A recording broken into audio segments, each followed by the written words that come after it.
corresponding for Small Cap Power, and today we are in Mexico, Sonora, Mexico, with John George, consulting geologist and director of Tosca Mining.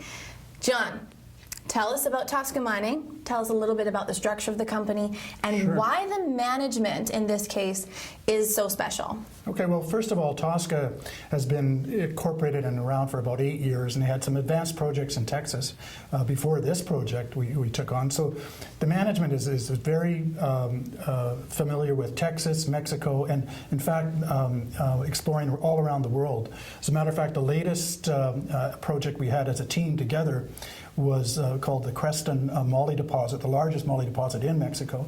And my team, Luca Riccio, Sadek Al-Alfi, and myself, basically took that from a developed deposit all the way to feasibility study in less than 2 years, and that was taken over for 2 years. In 2 years, yeah. That's a short period of time. Well, it was a developed deposit before, so we basically had bought the project in 2007, paid $30 million for it, and we turned that into essentially a $176 million merger when it was taken over.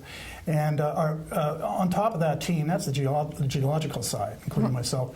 But we've got Ron Shanton, who is the president and CEO, and Ron has been an investment advisor for many years and been in the business for 30 years. And he's just an exceptional hands-on, focused president. And backing him up, of course, is Brian Roberts, our CFO. And Brian has been in startups and multifaceted businesses for over 30 years as well. So we've got a seasoned team, we've got a focused team, and a well-structured company. 17 million shares outstanding. So that's really tight. Yeah, less than. Right now, I think we're trading between 10 and 12 cents, so less than a $2 million market cap. So it's will be fully diluted. It'll be about 24 million at the end of the day. And are you raising money now?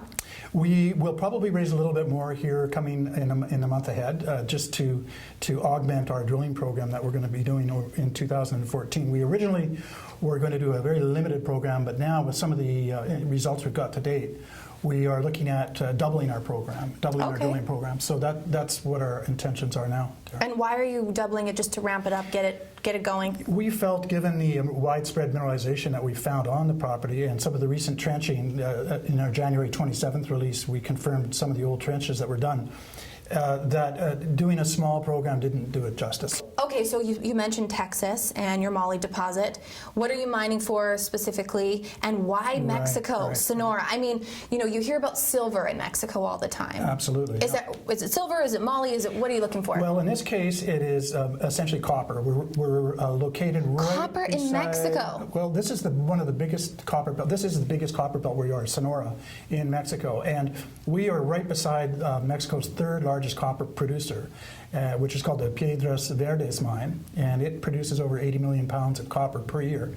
And it's been in production since 2008, and it's got about 3.5 billion pounds of copper left. Now, the project we have, which is right next door to it, is a combination of copper, silver, lead, and zinc. So it's a different sort of deposit.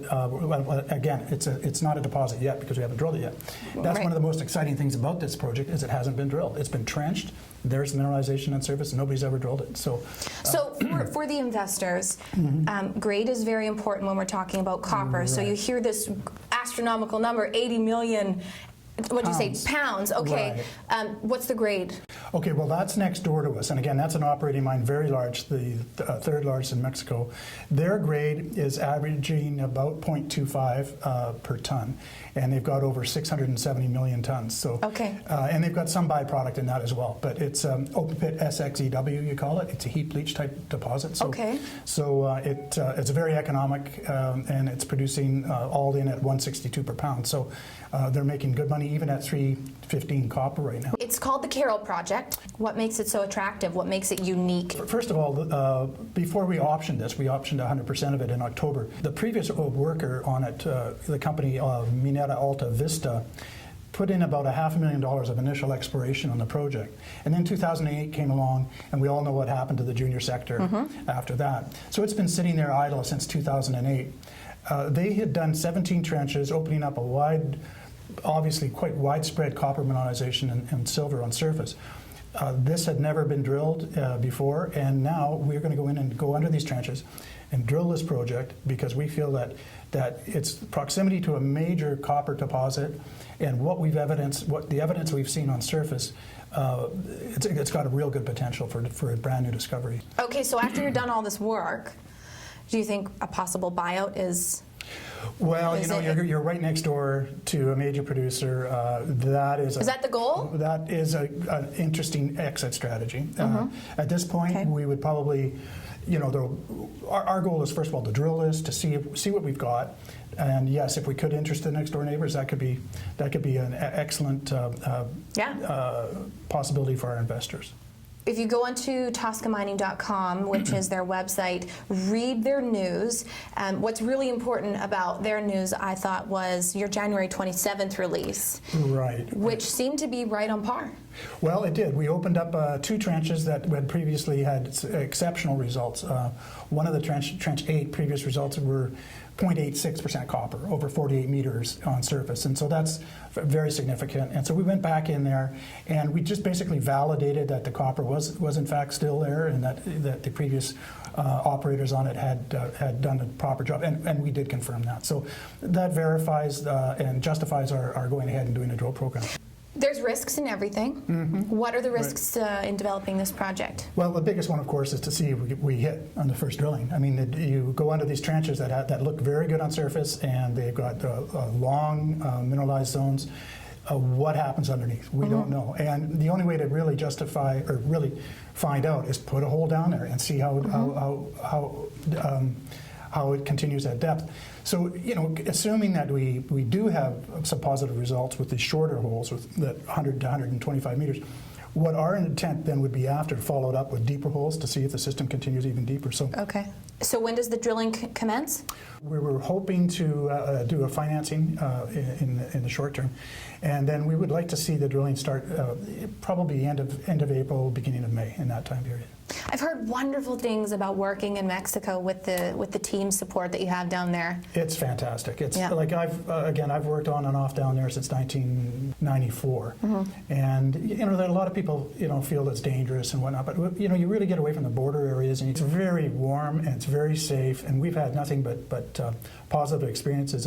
Right. So how is your access getting into the property? It's easy? Our access is only 24 kilometers from the town of Alamos, and so a good gravel road all the way in, so it's about a 45-minute drive in, so it's access. We've got great infrastructure, power, roads, and of course, if we do succeed and we find something that's mineable, we've got electrical power, water, and all the advantages of this part of southern Sonora. Particularly with that existing mine in production next door, they've already kind of broken the mold. Totally. So they're accustomed to mining in the area. It's provided a lot of employment and a lot of capital into southern Sonora. So that's another very good reason to be where we are. Well, thank you for joining us, John George. Again, I'm Tara Sweeter for Small Cap Power. You can find Tosca Mining at ToscaMining.com, and of course, follow them on Facebook and Twitter. And their symbol is TSQ on the Venture Exchange. TSQ on the Venture Exchange. Thanks for joining us. See you next time. Keep up to date with all your favorite small caps. Subscribe to our free daily newsletter featuring investment ideas, breakout stocks, analyst research, and more. SmallCapPower.com. Investing ideas and research.